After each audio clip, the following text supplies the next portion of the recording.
ಇವತ್ತು ಚಟ್ಮುರಿ ಮಾಡ್ತಿದ್ದೀನಿ. ಅದಕ್ಕೆ ಬೇಕಾಗಿರೋ ಇಂಗ್ರೀಡಿಯೆಂಟ್ಸು ಆನಿಯನ್, ಟೊಮ್ಯಾಟೊ, ಕ್ಯಾರೆಟ್, ಮಾವಿನಕಾಯಿ, ಕಡಲೆ ಬೀಜ, ಕೊರಿಯಂಡರ್ ಲೀವ್ಸ್, ಆಮೇಲೆ ಸಾಲ್ಟು, ಆಮೇಲೆ ಸ್ವಲ್ಪ ಖಾರ ಪುಡಿ, ಆಮೇಲೆ ಆಯಿಲು, ಆಮೇಲೆ ಪೂರಿ. ಬನ್ನಿ ಇವಾಗ ಹೇಗೆ ಮಾಡೋದು ಅಂತ ನೋಡೋಣ. ಫಸ್ಟು ನಾನು ಆನಿಯನ್ ಹಾಕ್ಕೊಳ್ತಿದ್ದೀನಿ,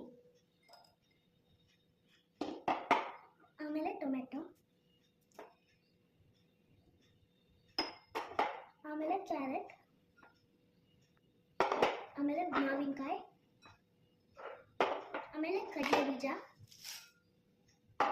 ಆಮೇಲೆ ಕೊರಿಯಂಡರ್ ಲೀಫ್ ಹಾಕೊಳ್ತೀನಿ, ಆಮೇಲೆ ಸ್ವಲ್ಪ ಉಪ್ಪು, ಆಮೇಲೆ ಖಾರ ಪುಡಿ, ಆಯಿಲ್ ಹಾಕೊಡ್ತೀನಿ. ಈಗ ಮಿಕ್ಸ್ ಮಾಡ್ಕೊಳ್ಳೋಣ.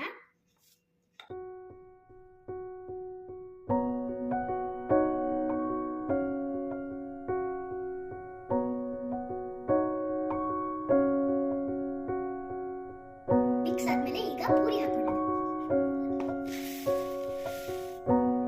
ಮಿಕ್ಸ್ ಮಾಡೋಣ.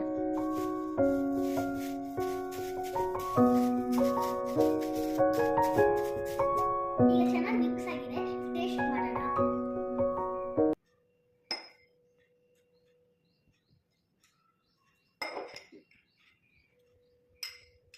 ಉಪ್ಪು. ನೀವು ಒಂದ್ಸಲ ಟ್ರೈ ಮಾಡಿ ನೋಡಿ.